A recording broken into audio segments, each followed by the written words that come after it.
Okay, so I'm going to read a creepypasta aloud called Revenge of Banette. And I'm going to be reading it word for word. It's not that long, but let's hit it. Yes, I like Banette. Are you sure? Yes. And with that, he handed the cartridge over. It was a Game Boy Advanced Emerald game, but the sticker had been replaced with a dark, blood-stained one. Banette's Revenge. I never took name of that. Well, not until it was too late. I got a bit creeped out by merely thinking about what the horrors could lie within this hacked game, and the Banette information of it slowly chewing your face off maybe, or even hacking your leg off with a spoon. It sent shivers down my spine. When I returned to the cave within my humble abode, also referred to as Joel's room, I chucked the game into my bed, never to think of it again, until now. I'd recently purchased a copy of Pokemon Platinum, and I had struggled to defeat the 6th gym leader. Hastily, I decided to train my Pokemon. I had spent hours leveling them up in one area, until the EXP they earned from each battle was so measly, I had to move to another area.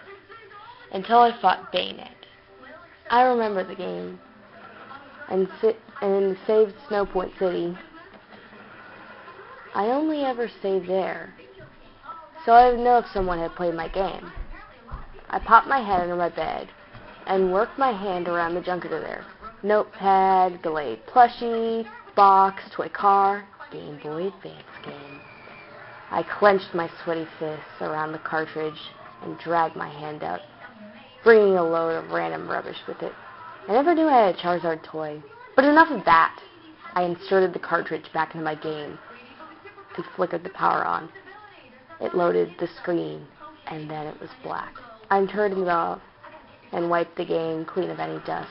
I reinserted it again and turned it on. It had loaded, but this time the screen was stuck red. I did the same and cleaned my DS port and retired. The screen was right. Frustrated, I wiped it again. This time, the game roared with the blood-curdling sound of bones being crushed. I clicked continue. It said, "This is not possible. Save file dead." Funny. I never thought it said that on Emerald. I thought about clicking the new game option, but as my thumb went over the A button, I was tempted not to pressing it. What could happen during this game? I did not know. In the end, the temptation was too great, and I hit the small button. Some text appeared on the screen. Instead of the professor, there's a red background and a black silhouette.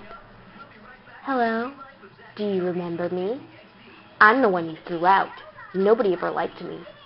Passed on shop sales and claimed in the recycling.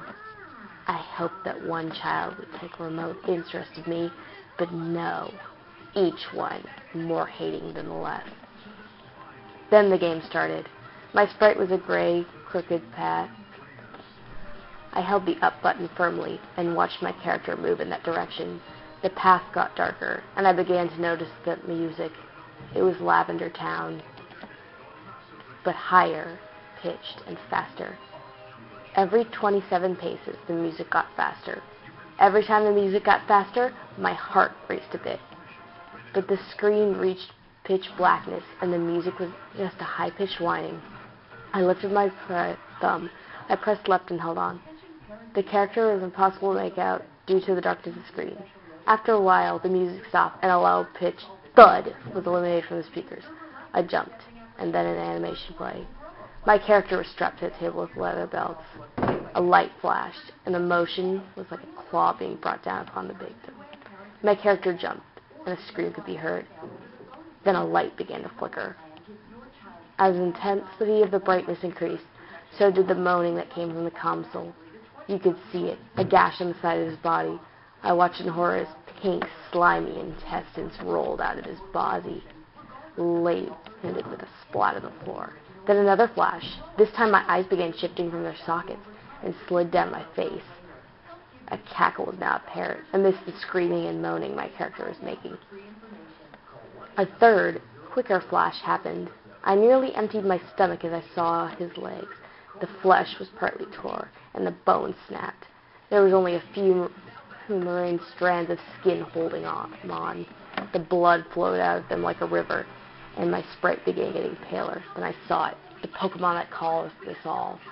A Banette strolled up to my side, began slowly pulling at my entrails as the blood seeped out and dried into a spur, dyeing it red.